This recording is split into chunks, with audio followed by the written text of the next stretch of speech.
Ante la violencia y los números históricos, en México se puso en marcha un mecanismo de protección de los derechos de las mujeres único en el mundo, la alerta de violencia de género contra las mujeres.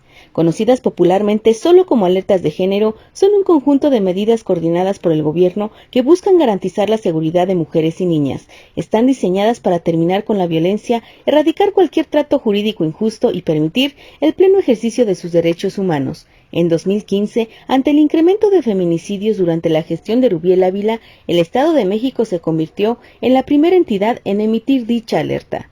En los años siguientes, la lista de estados en alerta de violencia de género ha ido creciendo hasta llegar a los 18 estados y sus respectivos municipios, ya que el 10 de abril de 2019 la Secretaría de Gobernación emitió la declaratoria que tenía pendiente en Puebla. El estado de Veracruz cuenta con dos distintas alertas de género. La primera se solicitó por la violencia extrema en contra de las veracruzanas y la segunda se activó para garantizar el derecho a la salud entre las mujeres y las niñas de la entidad. En el caso de la Ciudad de México, había pendiente una alerta de género. Sin embargo, el 21 de noviembre de 2019, Claudia Sheinbaum anunció la declaratoria para la capital, tras jornadas de protestas que datan desde la gestión de Miguel Ángel Mancera. En el Estado de México, la CONAVIM emitió una segunda declaratoria para 7 municipios: Toluca, Ecatepec, Nezahualcóyotl, Cuautitlán Izcalli, Chimalhuacán, Ixtapaluca y Valle de Chalco, debido a las desapariciones de niñas, adolescentes y mujeres adultas en estas zonas.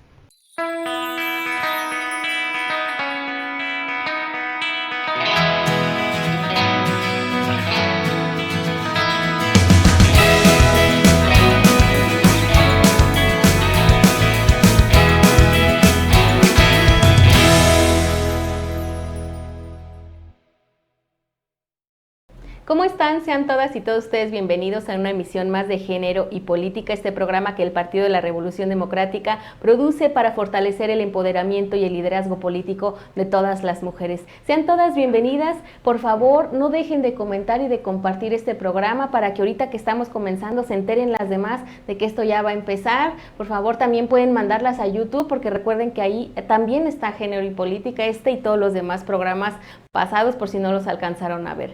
Como ustedes nos han pedido en muchos mensajes, en un tema que preocupa mucho a la sociedad, no nada más a las mujeres, sino a la sociedad entera, es si las alertas de género realmente han disminuido los feminicidios. Para hablar de esto, tenemos 3 extraordinarias ponentes que les voy a presentar en este momento. Le doy la bienvenida a Melba Aide González Rosas. Ella es abogada, feminista, defensora de los derechos humanos, además es consejera nacional del Partido de la Revolución Democrática. Aide fue secretaria nacional de Movimientos Sociales del PRD y actualmente es integrante de la Coordinación Nacional de la Organización Nacional de Mujeres del PRD. Melba, te saludo con mucho gusto. Bienvenida a Género y Política. ¿Cómo estás? Muy bien, Gaby. Muchas gracias. Un honor estar aquí en este espacio de incidencia feminista y muchas gracias por la invitación. Gracias a ti, Melba, por tu apoyo. Vamos a presentarles también a Rocío Córdoba Plaza. Ella es doctora en Ciencias Antropológicas, académica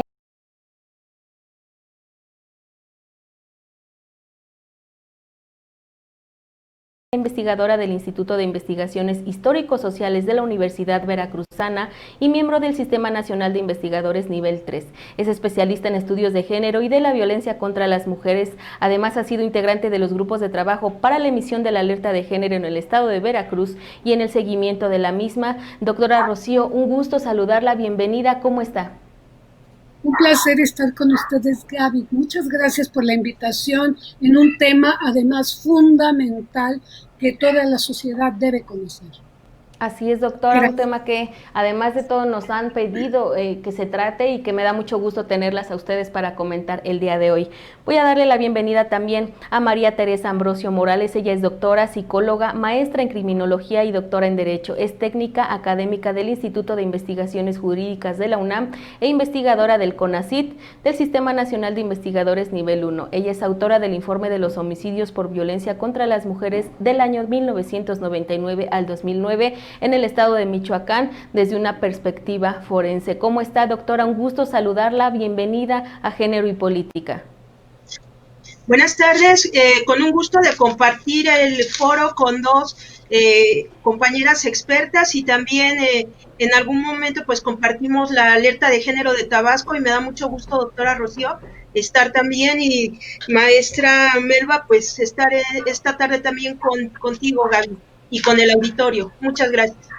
Un gusto para mí estar con las tres el día de hoy en este programa que espero y estoy muy segura, más que esperar, estoy segura y tengo la firme convicción de que va a ser de mucha utilidad para las mujeres que en este momento nos están viendo. Vamos a hablar sobre si las alertas contra la violencia de género están realmente disminuyendo los feminicidios. Pero ¿qué les parece si antes de entrarle a este tema yo les quiero preguntar, estas alertas de género, vamos a platicar un poco sobre su normatividad, esta normatividad señalada en la Ley General de Acceso de las Mujeres a una Vida Libre de Violencia? Melba, por favor, ayúdanos, vamos a comenzar contigo. ¿En qué consiste? Vamos a empezar por ahí, por el principio, como dicen en mi pueblo. ¿En qué consiste la alerta de violencia de género y cuál es su objetivo fundamental? Bueno, pues muchas gracias, vuelvo a reiterar, y también para mí es un honor coincidir en este panel con doctoras expertas en el tema. Y bueno, recordar que la alerta de violencia de género, como bien refieres, está estipulada en la Ley General de Acceso a las Mujeres a una Vida Libre de Violencias. Y yo, en la experiencia que he incidido en el tema Estado de México, como bien saben, también se encuentran 11 municipios en alerta, y el tema de este mecanismo que es considerado único y es un tema de un mecanismo gubernamental donde se entiende en ley, en letra, que se va a activar todo un protocolo, todo un seguimiento para el caso de las muertes violentas hacia las mujeres que son reconocidos hoy como feminicidios, pues ha dejado mucho que desear en la implementación, ya que, por ejemplo, en las conclusiones y recomendaciones en el Estado de México, no ha habido un seguimiento puntual y exhaustivo en el caso de todos los feminicidios, que lamentablemente hay un incremento a nivel nacional y también en esta entidad. Es importante generar un vínculo, una articulación entre todas las mujeres, la sociedad civil, las académicas, políticas, es decir, romper todo el tema de los límites que nos podemos poner y activarnos en positivo para dar seguimiento. Nosotras, desde la Coordinación Nacional de Mujeres, de la ONM en el PRD, más allá del color, más allá del partido, estamos haciendo una incidencia puntual por cada feminicidio que nos hemos enterado por redes sociales, por medios electrónicos. Estamos presentando oficios, por ahí compartí uno, oficios dirigidos al Ombudsman Nacional, en el caso que así lo amerita, como el tema que en días anteriores sabemos y es de conocimiento público, del activismo de madres, de diferentes feminicidios que han ocurrido en el país. Al no tener acceso a la justicia, han recurrido al garante de los derechos humanos para que active y investigue, que todas las investigaciones, carpetas penales, se estén investigando con una óptica de feminicidio y con perspectiva de género. Entonces, nosotros hemos girado oficios a la Fiscalía General, a diferentes instancias, para que esta alerta, que hoy está en papel, que existe y que está declarada en esta entidad, pues sea letra viva en los hechos y demos seguimiento puntual a todas estas muertes violentas, y que los ministerios públicos o las fiscalías, en este caso con visión de género, entren en el tema. Y bueno, hay una referencia como la sentencia del Calpo Algodonero, el tema internacional, y la sentencia que tenemos de Línea Buendía, que refiere que no se investigue como suicidio o como homicidio, que realmente se haga la verdad histórica y objetiva y con una perspectiva de género, que es una metodología científica, y que toda muerte violenta en nuestro país sea investigada con visión de género y que se indague cuáles son las causas generadoras de la misma. Y la alerta debe de ser eso, abrazar el acceso a la justicia, abrazar desde el gobierno, desde los municipios, los espacios públicos donde se encuentran las mujeres lamentablemente privadas de su vida, pues recuperarlos con una visión de género también. Y nosotras estamos en alerta, hoy por hoy, en todo momento, activando y acompañando jurídicamente a las mamás, para una reparación del daño, a las familias. Y entonces la alerta debe ser letra viva, debemos, así como la pandemia que hoy estamos atravesando, que usamos un cubrebocas, que nos limpiamos las manos y demás, que nos invitan a cuidarnos entre todos y todas, pues la alerta debe prendernos esos botones para que ni una más, ni una menos, en el caso de los feminicidios, y si tocan a una, pues nos tocan a todas, y ser acompañantes de la academia, desde los espacios políticos, desde esos espacios, y aplaudo mucho este tema que se aborde, que toda la sociedad conozca que estamos en alerta, y pues tenemos que activarnos, y por nuestra parte estamos ofreciendo ese acompañamiento con todo respeto, con toda responsabilidad, y abrazando todo el movimiento feminista que está gritando en las calles, desbordado por un acceso pronto, acceso a la justicia de manera pronta, expedita, y hoy por hoy con visión de género y con óptica de feminicidio, ¿no? Entonces, abrazar ese tema y no dejarlo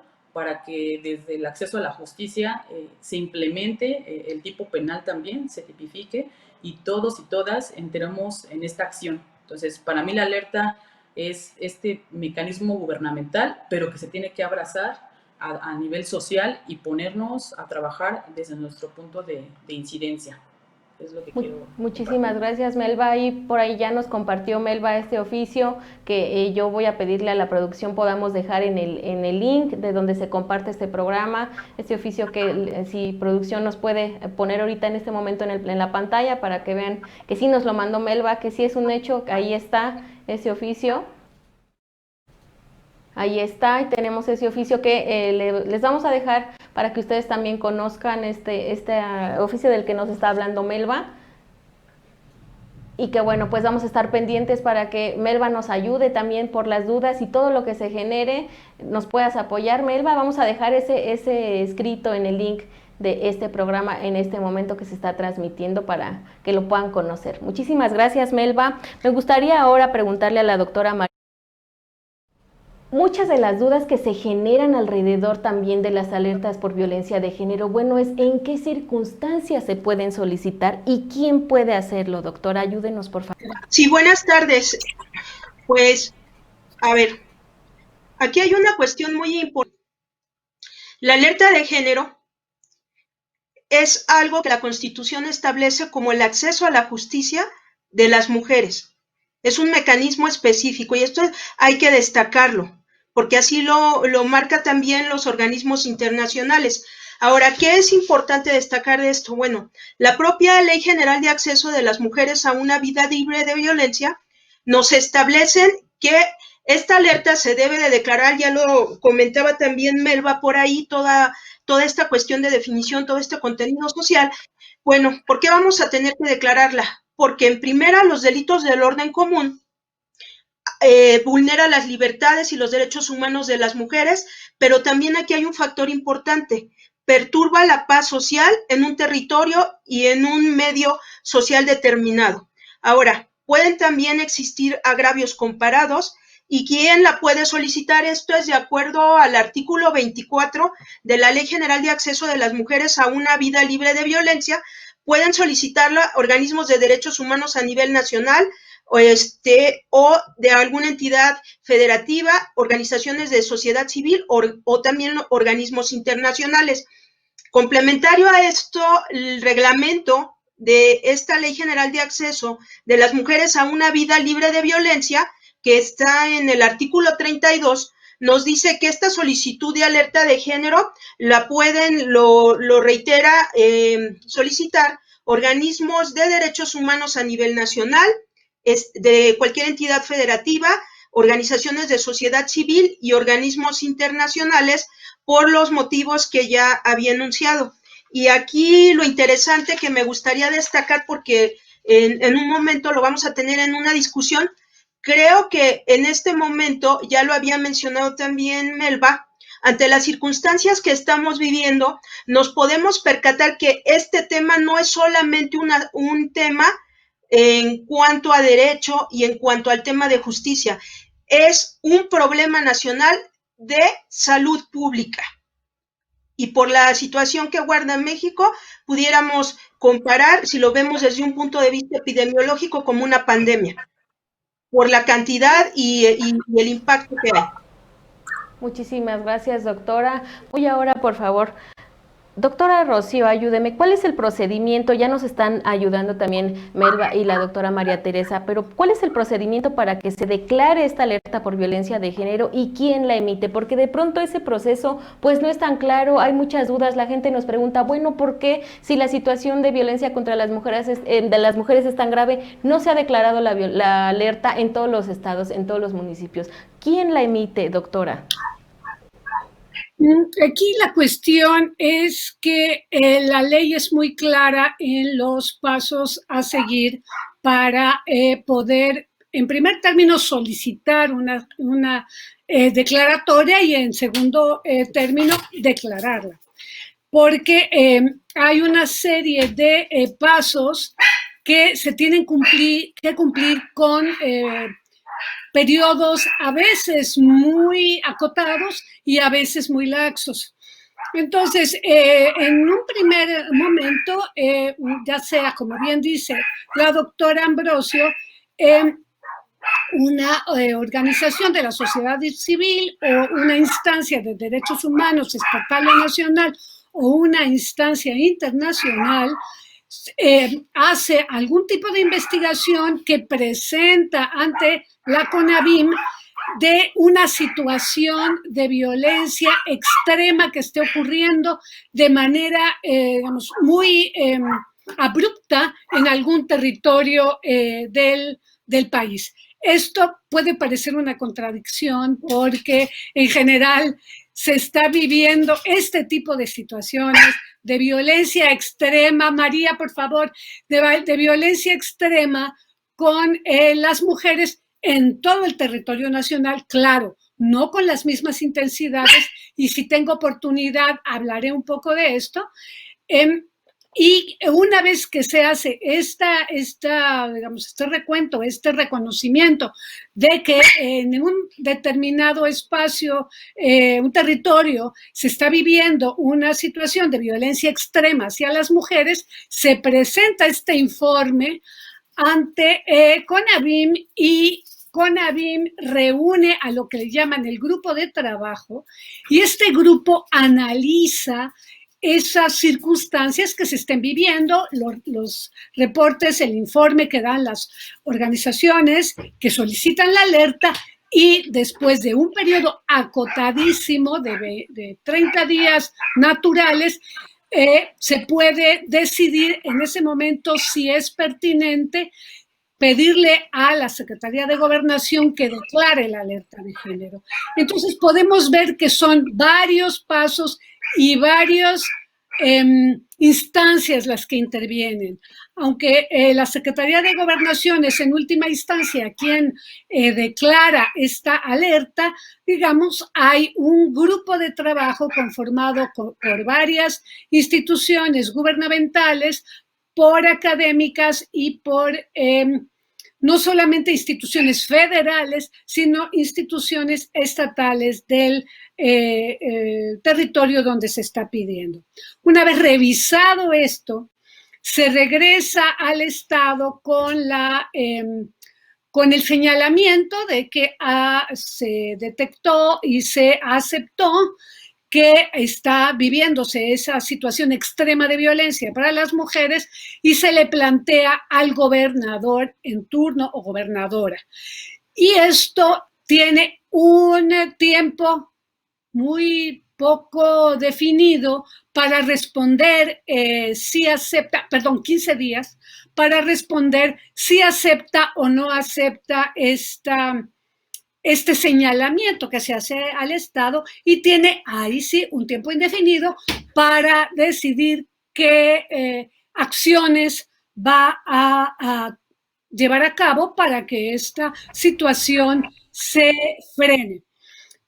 Yo conozco muy de cerca el caso del estado de Veracruz porque me tocó vivirlo de la primera alerta de género y tuvimos un proceso muy rápido en el que tuvimos muy poco tiempo incluso para hacer las investigaciones de campo, porque imagínense un estado como el de Veracruz, que es enorme y sobre todo muy difícil de recorrer, por sus características fisonómicas, topográficas, etcétera, un estado muy largo, y tuvimos muy poco tiempo para hacer estas entrevistas, pero además de eso, cuando se regresa al estado, el estado dice, sí, voy a hacer, y se tardó meses en responderlo. Al grado que la investigación inicia, bueno, la petición se hace en 2015 y la alerta se declara hasta noviembre de 2016. Y no es el único caso. Hice un recuento de lo que tardan los estados, los gobiernos estatales en reconocer o en admitir esta alerta, y va, digamos, de los 8 o 9 meses, que son los más rápidos, hasta los 20 y pico. Entonces, estos plazos tan laxos también le dan poco sustento o poca respuesta a la ley que indica que las acciones de la alerta de género son emergentes. Si lo que se está viviendo en un territorio es una urgencia de atender la violencia contra las mujeres, de pronto nos vemos ante circunstancias en que de que se solicita a que se declara pasan 24 o 28 meses. Y o bien la situación ya se difundió hacia otros territorios, o ya dejó de ser lo suficientemente urgente allí y ya no hay manera de hacerlo extensivo a otros territorios. Entonces, el hecho de que los plazos y los actores y las medidas a tomar no tengan esta urgencia que sí exige la ley, hace que digamos, a pesar de tener este mecanismo que en realidad es único en el mundo para la defensa de la vida y la seguridad de las mujeres, al contrario, se vaya exacerbando. Entonces, bueno, creo que es algo que tenemos que revisar y que la sociedad debe estar atenta para, en caso de que se declaren las alertas de género en alguna parte de su territorio, estén impulsándolas y estén exigiendo a sus gobiernos que se tomen en cuenta y que las medidas que deben ejecutarse para que se frene esta violencia. Muchísimas gracias, doctora. Vamos a seguir comentando este tema a lo largo del programa porque vamos comenzando. Fíjense que ya nos daban unos datos nuestras ponentes del día de hoy. Desde 2015 hasta julio de este año se han registrado poco más de 18,000 asesinatos contra mujeres, pero solamente el 40% de estos han sido juzgados como feminicidios. Pero vamos a platicar más adelante, si les parece, cuál es la diferencia entonces entre un asesinato y un feminicidio, cuáles son las causas que lo están provocando en nuestro país. Tenemos todas esas dudas, ustedes las tienen, así nos los han hecho saber. Pero ¿qué les parece si me acompañan rápidamente a un corte? Esto es Género y Política. Comenten el programa, síganlo compartiendo para que llegue a más y a más mujeres. Yo soy Gaby Juárez, ahorita regresamos.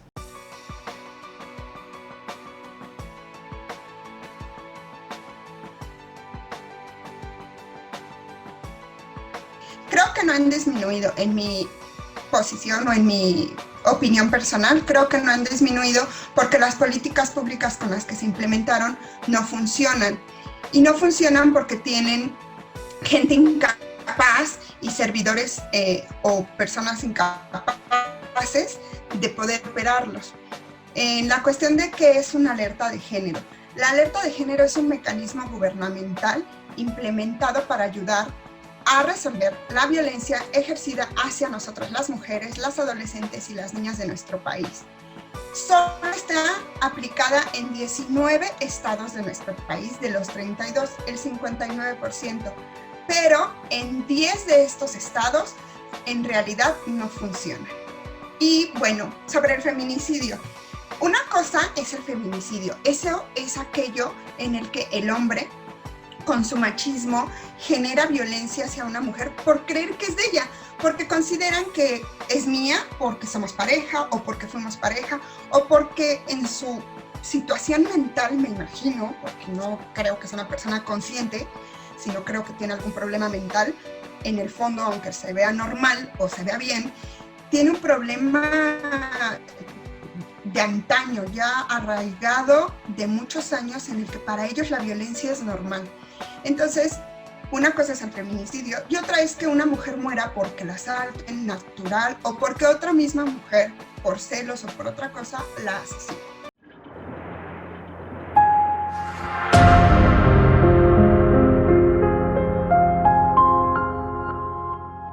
Estamos de regreso con todas y todos ustedes aquí en Género y Política. Recuerden que hoy estamos hablando sobre estas alertas de violencia de género, ¿realmente están funcionando o no? Y bueno, nos quedamos en el segmento pasado con este dato, pues nada agradable. Desde 2015 hasta julio de este año se han registrado poco más de 18,000 asesinatos contra mujeres y solamente el 40% de estos se han juzgado como feminicidios. ¿Cuál es la diferencia? ¿Por qué se han dado estas cifras? ¿Cuáles son las causas? Doctora María Teresa, por favor, yo le voy a pedir que nos ayude con esta pregunta para iniciar este bloque en el programa. Sí, muchas gracias, Gaby. Mira, la pregunta la podemos responder desde una perspectiva, si me ayudan a proyectar la lámina número 3, por favor. Ahí está. Miren, esto tiene que ver mucho en una cuestión estructural. Este estudio lo realizó, son 26 temas nacionales, la Universidad Nacional Autónoma de México.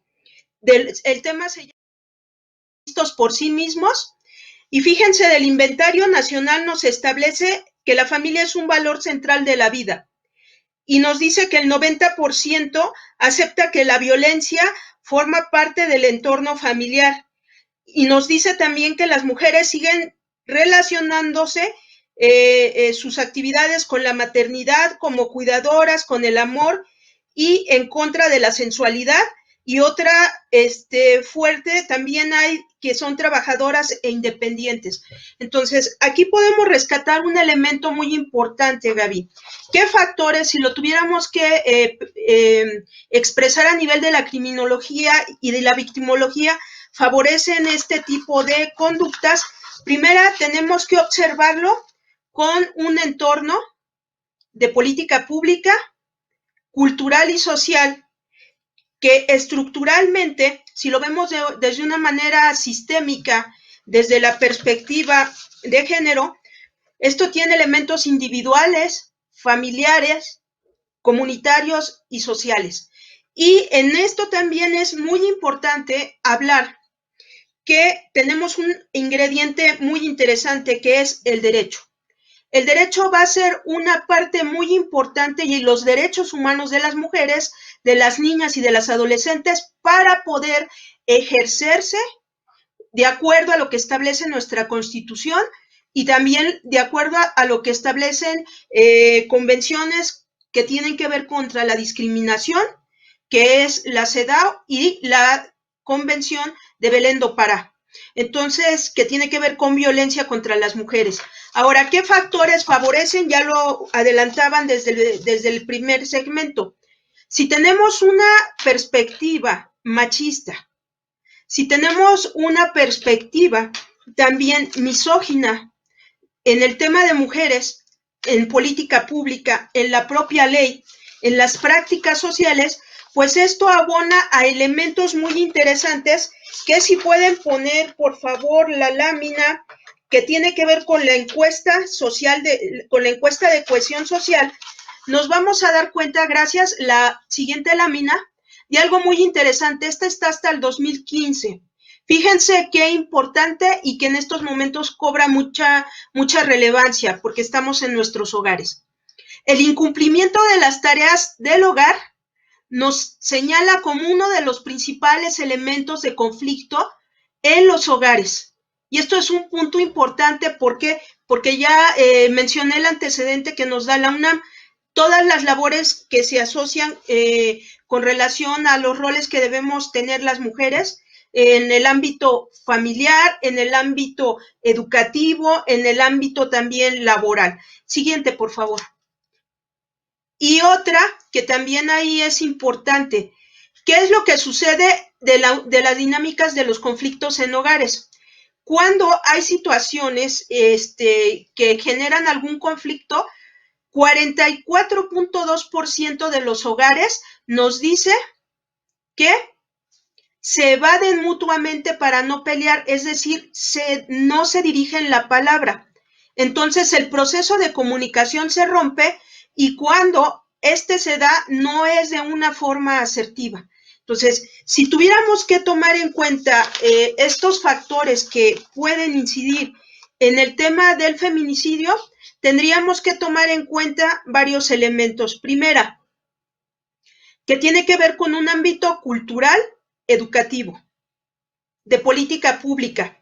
Y otro también que tiene que ser, ya lo mencionaba desde el inicio, que lo debemos observar de manera interdisciplinaria, multidisciplinaria, intersectorial y con un enfoque de derechos humanos de las mujeres, niñas y adolescentes y una perspectiva transversal también con relación a que es un tema de salud pública.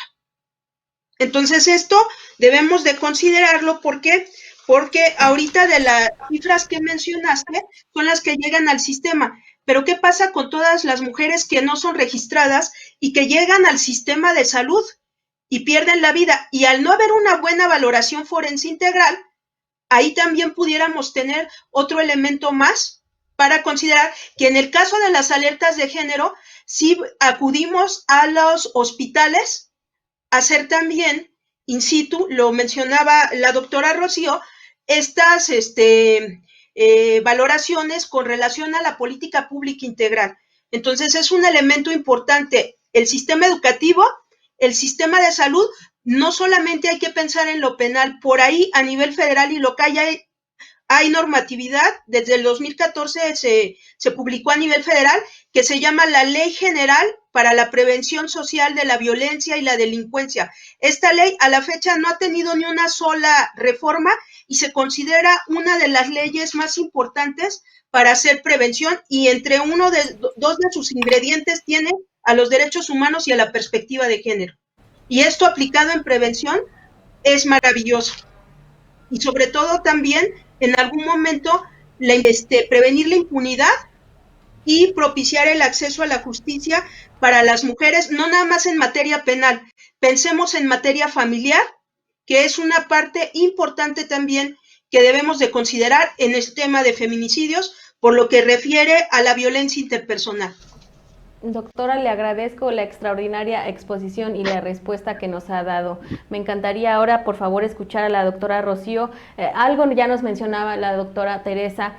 A partir del año 2015 hasta la fecha se han declarado 22 alertas de violencia de género en 19 entidades federativas. Pero en lugar pues de disminuir el feminicidio, se ha incrementado. Pero yo quisiera que usted nos ayudara a responder ¿por qué han fracasado las alertas de violencia de género en atender, prevenir, sancionar y sobre todo en erradicar la violencia feminicida, doctora? Sí, gracias. Yo quiero aquí mencionar dos principales aspectos. En primer término es que, ya lo dice Catherine Moser y Mayra Bubini, que han trabajado mucho al respecto, como la violencia de género y la violencia, digamos, intrafamiliar, la violencia doméstica, está directamente vinculada y, digamos, se reciproca con la violencia social. Y lo que hemos observado es que al haber este incremento de violencia social, hay un incremento asimismo de violencia de género. Es importante ver, por ejemplo, que en el 2008 el número de asesinatos el número de asesinatos diarios de mujeres era de 4. Y de pronto llegamos 15 años después a tener, 12 años después, a tener más de 10 asesinatos diarios de mujeres. Esto implica, pues, que conforme se incrementa la violencia social, las mujeres como población vulnerable, población en situación vulnerable,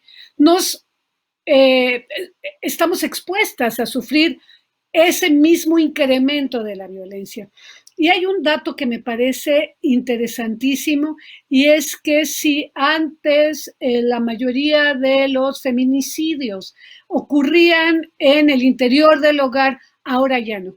Ahora tenemos menos de la mitad de casos de feminicidios cometidos por parejas, exparejas, y demás, que bueno, quizá hay que ver las cifras después de la pandemia, porque aquí hay circunstancias muy particulares que obligan a la convivencia durante mucho mayor tiempo, no solamente en horas diarias, sino a lo largo del tiempo de la pareja, y que la mujer normalmente es la que vive esta situación de violencia.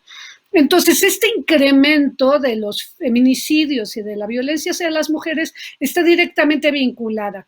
Y fíjense que cuando estaba haciendo un trabajo sobre justo cómo se había incrementado las cifras de la violencia contra las mujeres y los feminicidios, me sorprendí horriblemente cuando encuentro que el número más alto de feminicidios por cada 100,000 mujeres, no habitantes, es en Colima y tiene 15.25 mujeres por cada 100,000 habitantes, y esto es una cifra escandalosa. El Estado de México, perdón, estas son cifras de 2019, el Estado de México tiene 1.55 mujeres por cada 100,000 habitantes, mujeres asesinadas por un considerado feminicidio. El Estado de Veracruz, que es uno de los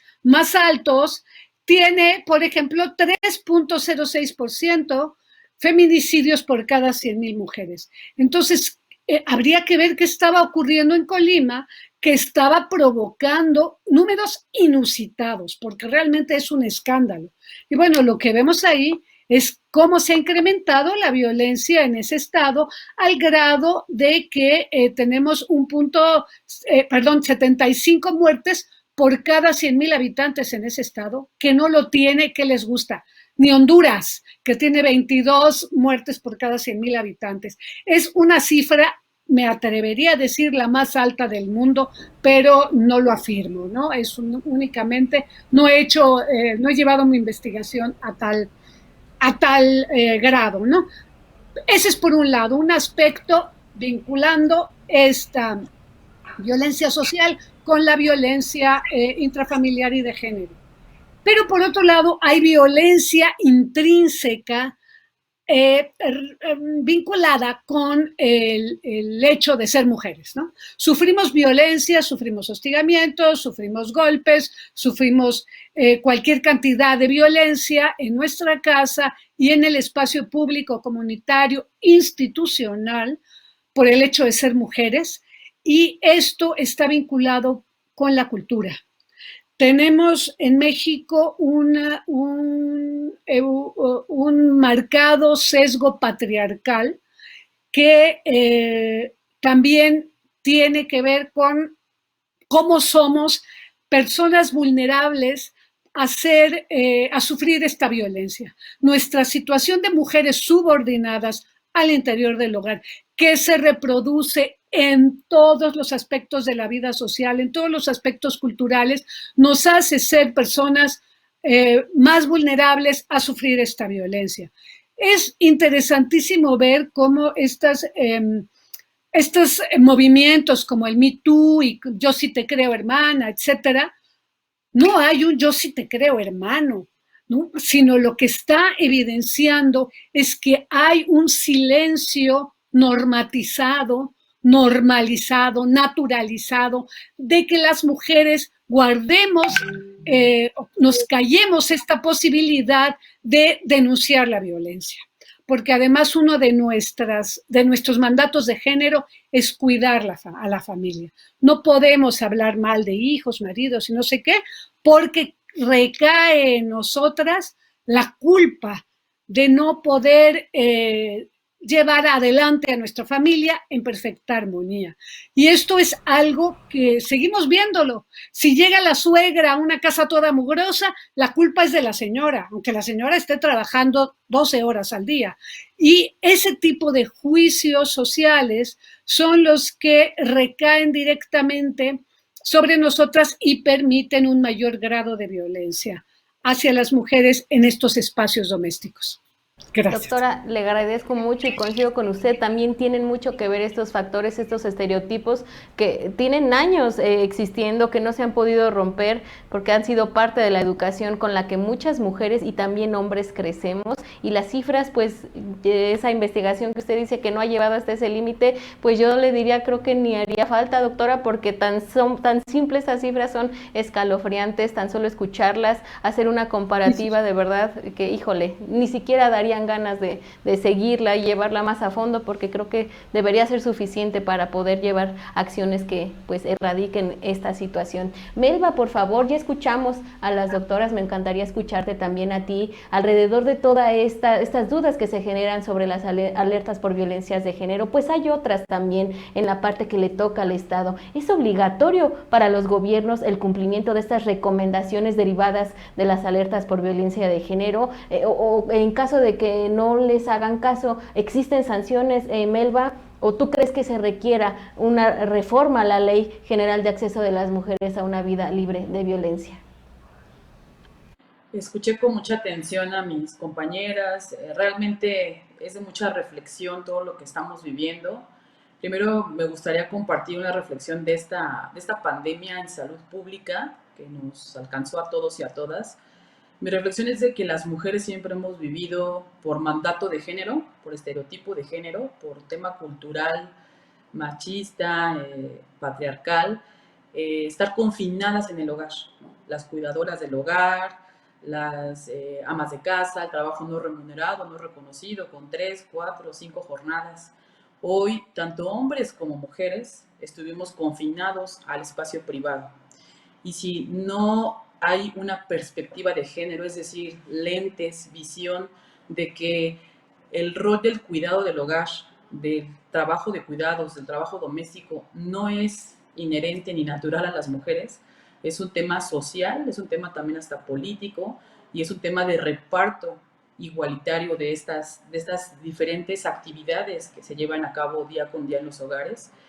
No quiero imaginar en muchos hogares de México y en el mundo no podían conciliar este rol, ¿no? Porque decían, pues es tuyo, pero a la vez el rol productivo, el público estuvo parado, ¿no? En esta pandemia.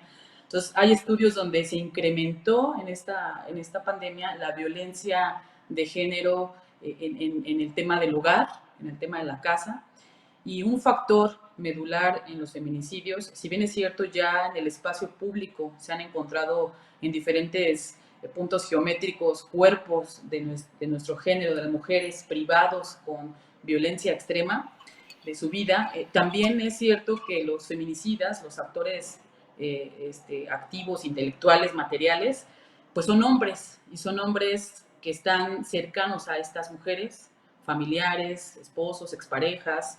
Entonces, si no se entiende que el tema patriarcal, la educación con un tema sexista nos está matando a nosotras, a todas las mujeres, porque como vuelvo a insistir, tocan a una, nos tocan a todas, y como bien dicen, se naturaliza, se normaliza, y como que decimos una más, ¿no? Una menos, no. Creo que la alerta, lo que debe atravesar es la práctica, la letra viva, como decía yo, es decir, puede estar en la ley, tenemos el artículo primero, tenemos la CEDAW, tenemos las recomendaciones de la CEDAW, los tratados internacionales, que México es parte. Sin embargo, no hay voluntad política en el día a día de, así como hay una mañanera, así como hay densas informes de cómo va la pandemia, cuántos van, cuántos menos, no hay indicadores de evaluación de Contraloría Ciudadana, por ejemplo, para medir, porque una vez que se declara la alerta, se etiqueta presupuesto para que un sí o sí institucionalmente se revise y se haga una respuesta pronta. Por ejemplo, los cuerpos en espacio público deberían de pasar desde la administración municipal de diferentes lugares de la República por un diagnóstico. ¿Por qué en esos espacios matan a las mujeres, encuentran los cuerpos? Y después en la investigación jurídica, que es el acceso a la justicia, debería haber una metodología donde reporten en retroalimentación: esta muerte violenta fue por ser mujer, fue porque había un tema sexista, fue porque había violencia que recurría en la familia, y dar recomendaciones y ponernos en alerta y decir, no puede ser esto, hay que hacer densas cursos a los abogados, a las abogadas, a diferentes sectores de la sociedad, a poner spot en los medios de comunicación de que ni una más, si no golpes a la mujer, o sea, bombardearnos en sentido de alerta a toda la sociedad para deconstruir esa construcción machista, patriarcal, donde ya es natural ver una mujer sin vida y cómo la estamos viendo con densas violencias de género en cuanto a su acceso a la justicia. Y bueno, en ese orden de ideas, lo que yo considero que falta es articularnos, las mujeres, los hombres, de construirnos con ese sesgo machista y un sí o sí erradicar, así como la pandemia en salud pública por el COVID, pues estamos en pandemia porque nos están matando y no de un año para acá, sino ya es un tema recurrente y estamos en alerta. Desde la educación primaria, yo como cuando estudié Derecho, pues nunca tuve una asignatura en género y hoy creo que es importante. Por eso la acción de los oficios, de los escritos, el que mostré hace un rato fue de Guerrero. El 18 de septiembre mataron a una ex candidata, que también tiene que ver con la violencia política, que es importante decir que también ha habido feminicidios en el aspecto público de las mujeres. También retomar recomendaciones internacionales y mecanismos como el de comunicaciones, que tiene la CEDAW para hacer visible que nos están matando, cómo nos están matando, y todas académicas, yo a las doctoras de verdad las exhorto a que nos unamos en el activismo, políticas, la sociedad civil, todas. Ya no es posible vivir una pandemia de feminicidios porque la estamos viviendo y hay que erradicarla. Entonces, pues por mi parte yo ofrezco esa parte de activismo concreto y de acceso a la justicia para que hoy por hoy ni una mujer sea privada de su libertad como ha sido, y las que ya lo fueron tengan acceso a la justicia, a una reparación del daño en sus familias, y que también haya una recomendación concreta a los estados y las familias y los hombres, y pues realmente erradicar esa cultura machista que nos está matando. Muchísimas gracias, Melba. Me están diciendo que vamos a ir rápidamente a un corte. Me encantaría también escuchar la respuesta a esta pregunta de las doctoras, de estas ponentes extraordinarias también, pero vamos a ir rápidamente a un corte. Antes de ello, están avisándome que vamos a ir al Laboratorio Político de Género y Política, donde vamos a crear una fórmula de empoderamiento. ¿Qué necesitaríamos las mujeres para poder fortalecer nuestro liderazgo, para poder empoderarnos? ¿Qué se necesita? ¿Ustedes qué creen? ¿Sororidad? ¿Qué más? Presupuesto, empatía. ¿Ustedes qué consideran que se necesita? Pues no vamos a quedarnos con la duda y vámonos por favor al laboratorio a crear una fórmula de empoderamiento. No se vayan, ahorita regresamos.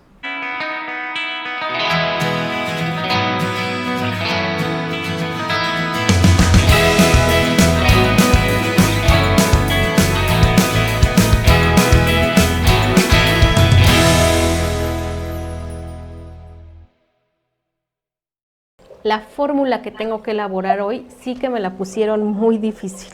¿Cómo hago una fórmula de empoderamiento para poder atender, sancionar, prevenir y erradicar la violencia feminicida contra las mujeres? ¿Cómo lo voy a hacer? Tengo muchas cosas, pero ¿por dónde empezar? Ya sé quién me va a ayudar.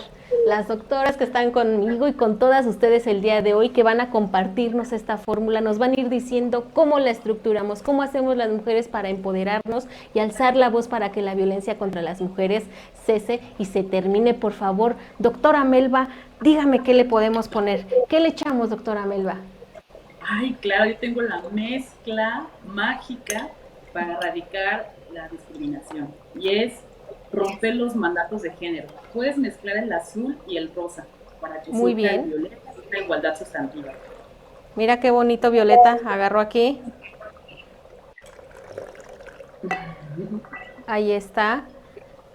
Doctora Teresa, dígame, ¿qué más le podemos echar a esta fórmula?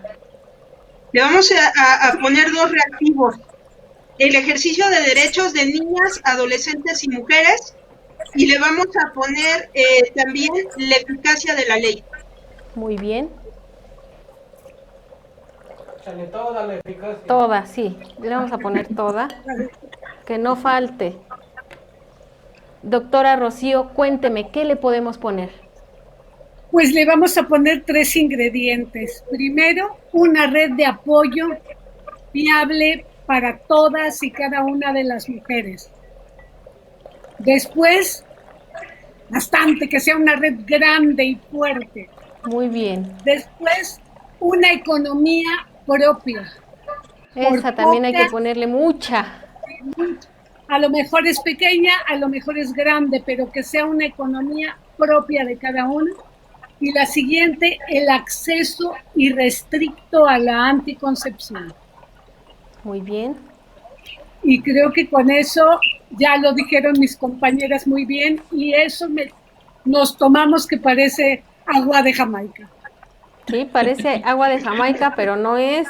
No se la vayan a tomar aquí, muchachas, muchachos, por favor. Vamos a ponerle también más capacitación a las impartidoras e impartidores de justicia para que realmente haya una perspectiva de género y las mujeres a la hora de denunciar, de ir y pedir ayuda, pues no se encuentren con cosas tan espantosas como el de que fue su culpa, el de que hacía en la calle tan tarde, ¿verdad? El de que pues por qué no le planchó la camisa, como nos decía la doctora Rocío. Y bueno, le vamos a poner todo eso, vamos a ponerle qué les parece también un poquito o un mucho, porque eso nos hace mucha falta de empatía, de sororidad. Por favor, tenemos que estar unidas todas las mujeres. Esas redes que tenemos que hacer y tejer deben de crecer más y más y más todos los días, porque eso nos va a hacer muy fuertes. Denme un toque final, porque esta receta ya casi está lista. Por favor, Melba, dame un toque final. Afidamento y sororidad, es decir, el reconocimiento de todas las mujeres y la hermandad. Así es. Eso por ahí nos recordó y nos trajo a la memoria a la maestra, a la doctora Lagarde, quien nos decía justamente todos estos términos del afidamento, de la mismidad, de reconocernos a nosotras mismas, de querernos y de aceptarnos tal cuales somos, para que seamos nosotras las principales defensoras y protectoras de nuestro cuerpo y de nuestro derecho. Eso es muy importante, Melba. Doctora Rocío, dígame un toque final, por favor, para esta fórmula. Hay un toque final, puede ser el estar alertas de no permitir ninguna contravención a nuestros derechos. Estar alertas y saber que alguien va a estar, que si sabemos a quién acudir, encontraremos respuestas. Muy bien. Doctora Teresa, deme por favor toquecito. Un reactivo muy importante, interés superior de niñas y adolescentes. Muy bien. Completito, échale todo, por favor, todo. Ahí está. Ese es nuestro presente. Así es. Le vamos a poner, ¿qué les parece? Un toque final para que todo esto pueda ser posible. Suficiente presupuesto, mucho presupuesto para poder implementar, hacer políticas públicas, todo lo que sume en esta lucha de las mujeres, pues necesitamos de verdad, pues dicen, ya dijimos cómo, pero necesitamos con qué, pues con presupuesto, hay que exigirlo, le vamos a poner bastantito y ponle todo, porque si no, ahí está. Pero con transparente y con transparencia. Ahí está. Listo, que quedó esta fórmula. Muy bien. Funcionó y va a funcionar, así que les agradezco mucho a las tres que me hayan ayudado, porque sin ustedes pues yo no hubiera podido. Y también muchísimas gracias a todas las que nos escriben y nos mandan los elementos y las sugerencias para crear estas fórmulas. Muchísimas gracias. ¿Y qué les parece a las tres si me acompañan de vuelta al programa?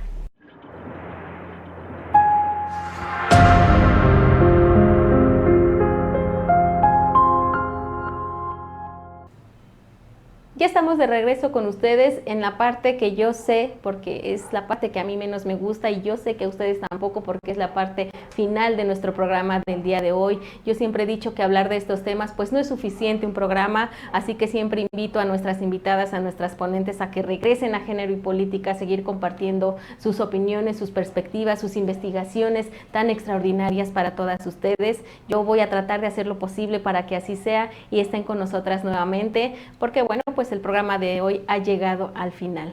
En el segmento anterior preguntábamos y nos quedamos pendientes con las respuestas de las doctoras. Doctora Rocío, por favor, ayúdenos. Vamos a comenzar con usted. ¿Es obligatorio que el Estado cumpla con estas recomendaciones emitidas por la Ley de Violencia de Género? Si no cumplen, ¿hay algún castigo? ¿Hay sanciones? ¿Usted qué nos puede comentar al respecto? Es por supuesto que es obligatorio y no nada más desde la ley de acceso de las mujeres a una vida libre de violencia, sino por las múltiples convencionalidades que ha firmado el Estado mexicano. Por supuesto que es obligatorio, pero hay un gran problema y es que no es vinculante. Que un Estado no cumpla, no garantice el descenso en las cifras de violencia hacia las mujeres y de feminicidios, no parece ser que les cause ninguna sanción, por ejemplo, desde la Federación o desde instancias internacionales, cuando esto debería ser así. Por ejemplo, en este momento en Veracruz estamos viviendo lo que le llaman una alerta acumulada por desaparición y desaparición por particulares y desaparición forzada de niñas y mujeres. Y esto lo que está haciendo es nada más acumularse a la primera alerta de violencia de género. Sin embargo, en el mes de agosto, en todo el estado hubo entre 16 y 19 desapariciones de niñas y mujeres, de menores de edad, además de mujeres. Esto es una cifra escandalosa y lo que vemos es que no hay manera de que esto descienda, ni que los números vayan a la baja, ni que se esté haciendo algo realmente por encontrar a esas desaparecidas. Eso por un lado. Por otro, observamos que las acciones que toma el Estado son bastante cosméticas, bastante, digamos, en el sentido de simulación. Se pretende que los institutos de las mujeres o las instancias municipales de las mujeres cumplan con este deber que es de las 3 instancias de gobierno, no es únicamente de los gobiernos municipales, ¿no? Ni de los institutos municipales de las mujeres, que en la mayoría de los casos se consideran poco importantes. Entonces, ¿qué ocurre? Que en el momento en que llega presupuesto para atender, digamos, la violencia o las alertas, ven de qué forma, pero se diluye ese presupuesto, se pasa para cosas más importantes, porque no se considera importante lo que ocurre con las mujeres. Y para eso hay muchísimos mecanismos que intentan desacreditar.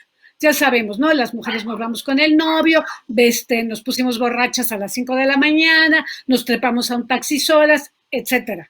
Entonces, pareciera ser que la responsabilidad de lo que nos ocurre es nuestra. No importa que tengamos, se los juro que en las entrevistas estas que hicimos el grupo de trabajo para la primera alerta, nos dijeron, la mamá de una niña de 7 años fue quien denunció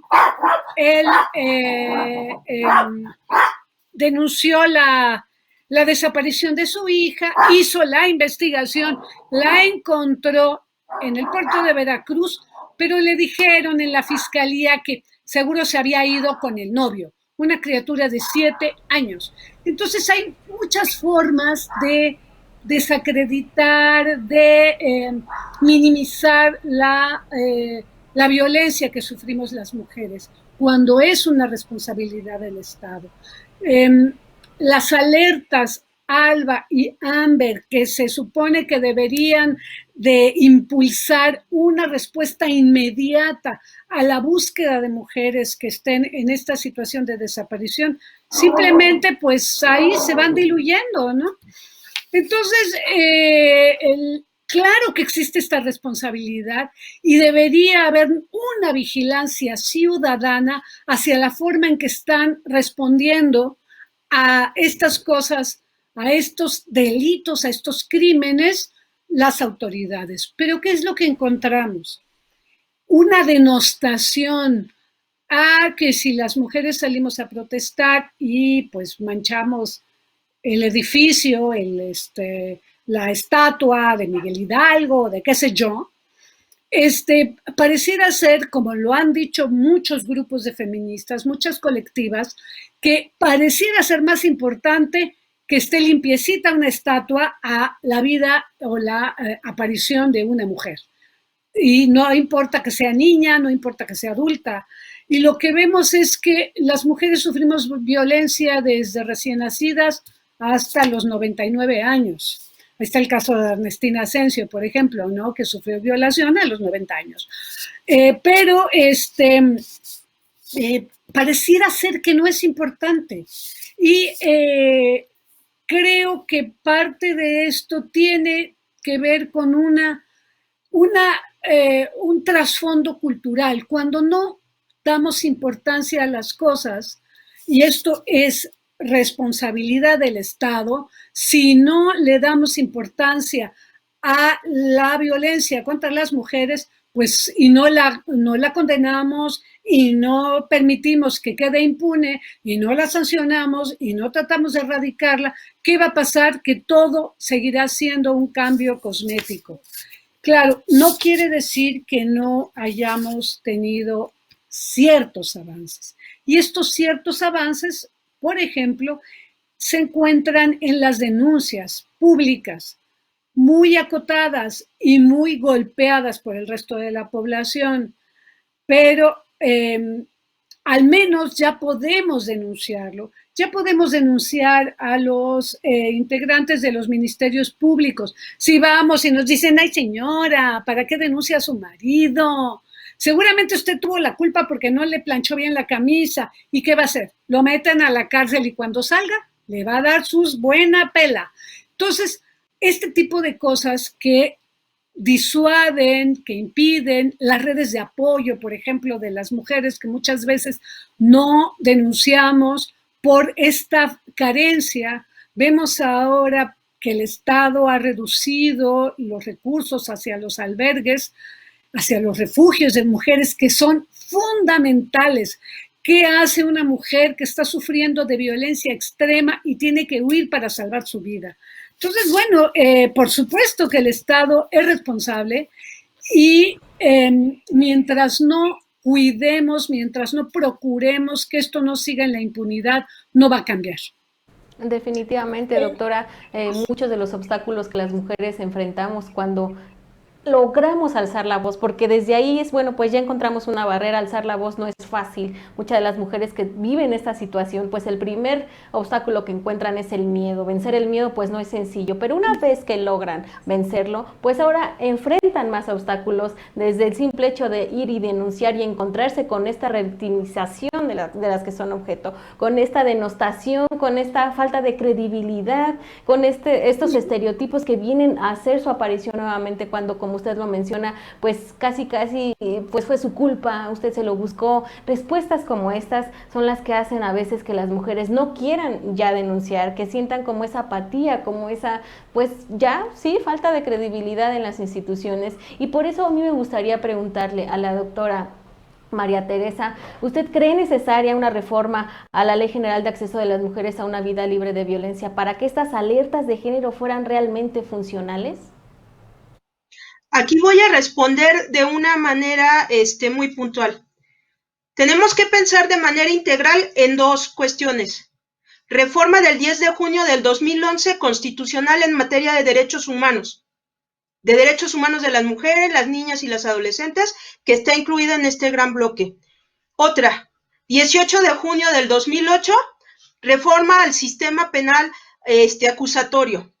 Esto también aplicando la ley, tratando también de dar cumplimiento a las sentencias de la Corte Interamericana de Derechos Humanos que México tiene en contra, que prácticamente la mitad de ellas tiene que ver con violencia contra las mujeres.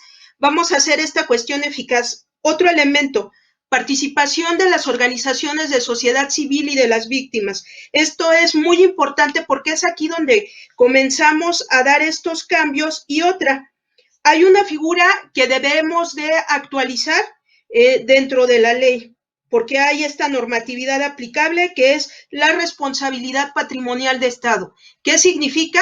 que las víctimas y que las mujeres en situación de violencia, ante esta inactividad del Estado, puedan demandar al Estado por esta responsabilidad patrimonial, no solamente en cuestiones de derechos humanos, sino todo lo que conlleva esta inactividad. ¿Y qué elementos pudiera yo sumar? Bueno, lo menciono también rápidamente. Aquí, por ejemplo, la academia, que ya lo mencionaron, lo estamos haciendo a través de las universidades. En el caso de lo que yo hago, prácticamente el 80% de las tesis tiene que ver con estos temas, desde licenciatura hasta doctorado, y también todas las tesis que dirijo en cualquier lugar lleva de manera transversal derechos humanos y también perspectiva de género.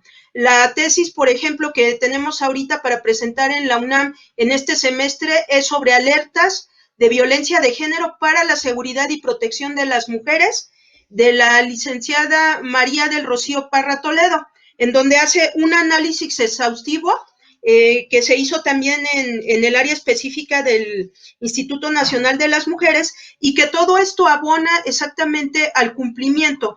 Y tomar en cuenta también otro elemento, poder desde la academia llevar a la práctica, como lo hemos hecho, en el caso mío como abogada, en un grupo que formamos de compañeras profesionistas, la maestra Laura Ortega, Yadiraide Huerta, Maritania Castillo, Rosario Mera y Griselda Mauricio.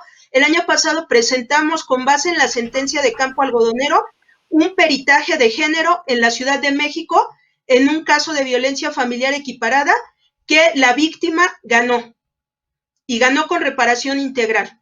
Y cuando gana una mujer, ganamos todas. ¿Por qué? Porque estamos empezando a cambiar el sistema de justicia con un rostro humano.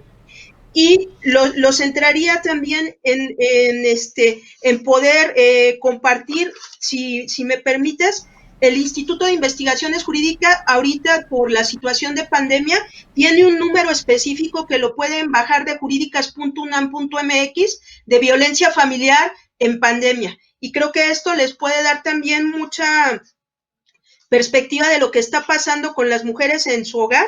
Y lo cerraría también con esta frase: tenemos y debemos considerar un Estado democrático de derecho es aquel que es eficaz en la justicia para las mujeres.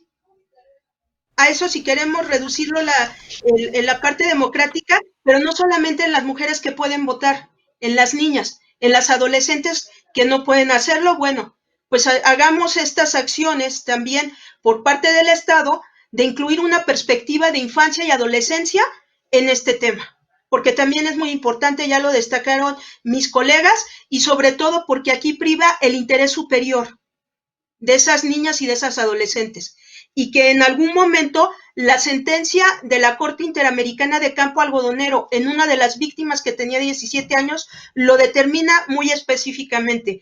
Y lo voy a decir con todas sus palabras. Nosotras, con todas nuestras acciones que hemos hecho en el tema, desde la academia, desde la sociedad, en mi caso, desde la defensa de víctimas, de manera gratuita, logramos algo muy importante. Primera, empatía y sensibilidad a este tema. Y sobre todo, algo muy importante, que es, nosotras las mujeres y nuestros temas son incluyentes desde la perspectiva de género. Todas nuestras acciones permean y transversalizan los derechos humanos y hacen una justicia diferente. Y esto creo que es también una cuestión que deben de ver todas las personas. Lo que nosotras avanzamos, avanza la sociedad y avanza la humanidad. Yo me voy a robar su frase, doctora: si gana una, ganamos todas, y por ello es que me uno también. Me uno a ese llamado, a que así como gana una, ganamos todas. Si participa una, participemos todas, por favor. Participa una, vamos a participar todas, porque es muy importante. Yo creo que se han logrado muchos avances en estos temas. nos falta mucho, eso también hay que decirlo, hemos llegado tarde en muchas cuestiones, nos falta mucho, pero hemos avanzado y yo creo que estos avances deben de ser un aliciente para seguir participando, para no perder la fuerza, la fe, la empatía y la sororidad con las demás mujeres, afortunadas las que no somos ni hemos sido víctimas de ningún tipo de violencia, pero esa fortuna debemos de aprovecharla y ocuparla para apoyar a las que sí lo han sido lamentablemente. Y bueno, pues hemos llegado ya al final de este programa, por lo que les voy a pedir que me regalen a manera de conclusión. Melba, ¿querías comentarnos algo? No, adelante. Bueno, pero sí, quería comentar algo porque me parece muy interesante. Adelante, por favor. Quisiera agregar algo a la frase de que si gana una, ganamos todas. También si pierde una, perdemos todas, ¿no? Entonces, así es. Es importante, es espejo.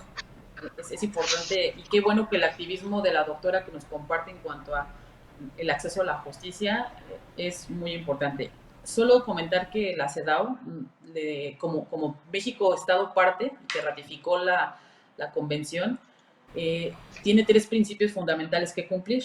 Si bien no es vinculante, pero bueno, en el deber ser, debe cumplir con la igualdad sustantiva, la responsabilidad estatal y la no discriminación.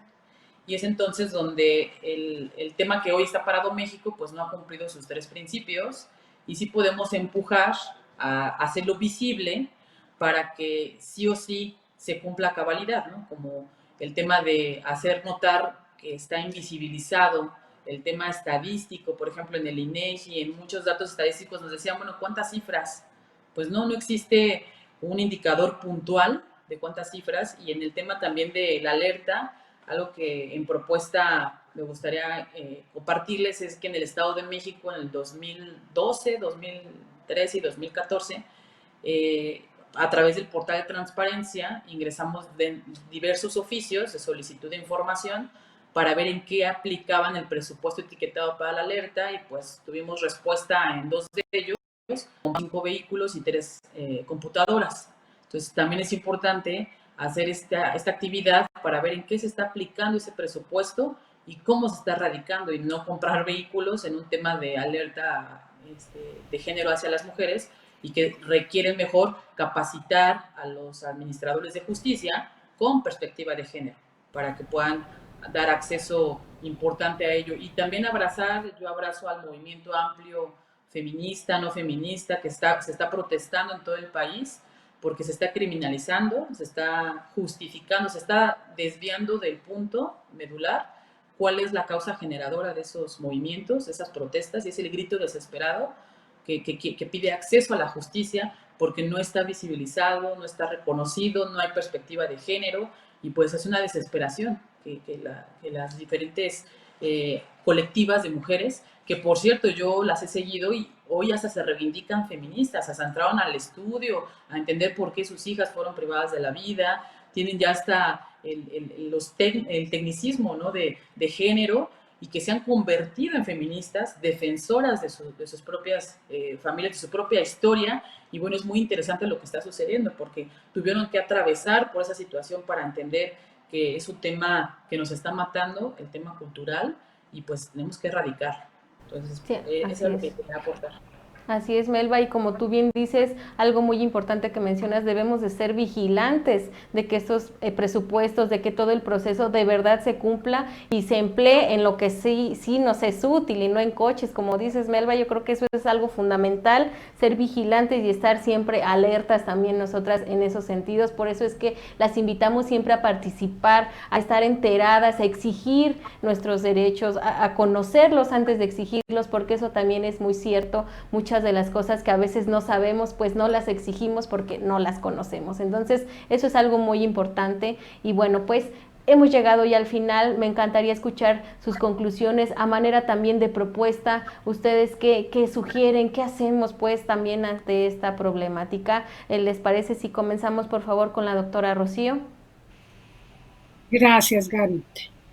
Últimamente se ha escuchado mucho que las alertas no sirven para nada y que sería importante erradicarlas, cancelarlas, porque pues no sirven, ¿no?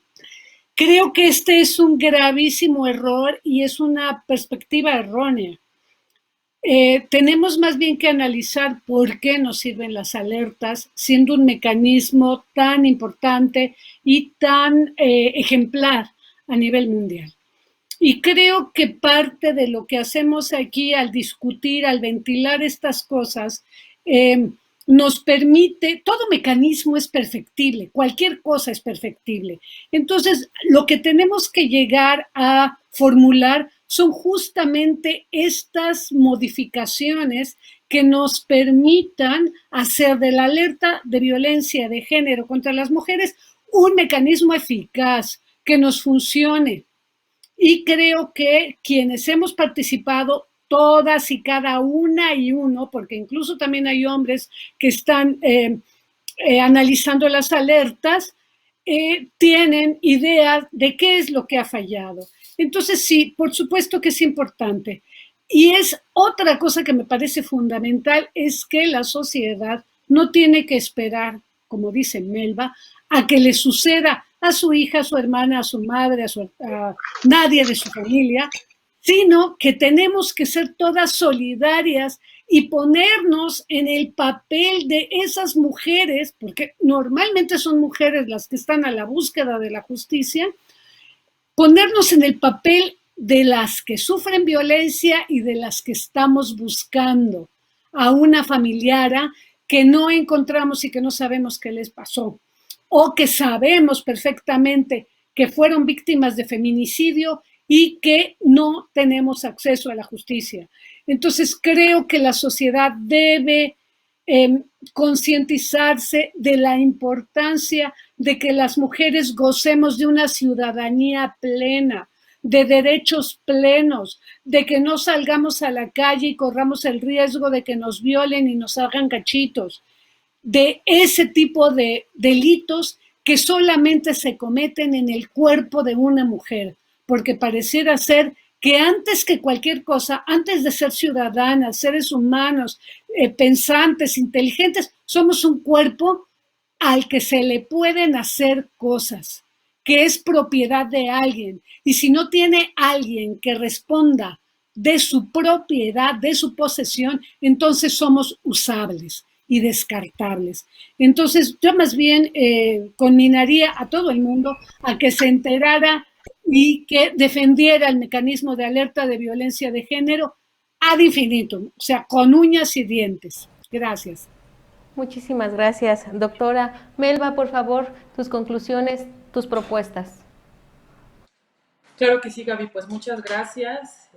Sigue siendo un honor para mí participar y mi propuesta muy puntual es de que por cada muerte violenta que nos enteremos en redes, en medios de comunicación, por parte de la Coordinación Nacional de Mujeres, porque tenemos la firme el principio y convicción, vamos a hacer visible, la vamos a nombrar, la vamos a acompañar, vamos a girar oficios al Ombudsman Nacional, a las visitadurías estatales, a la Fiscalía General de la República, las regionales competentes en cada tema. También vamos a agregar oficios a los presidentes municipales, porque los puntos geométricos donde se han encontrado las mujeres, el primer contacto es el gobierno municipal, para que éste pueda solicitar, se declare su municipio en alerta, el estado y demás, no haya un límite geométrico o límite territorial para decir aquí hay alerta, aquí no, porque en toda parte donde haya una muerte violenta como se están dando, pues estamos en alerta.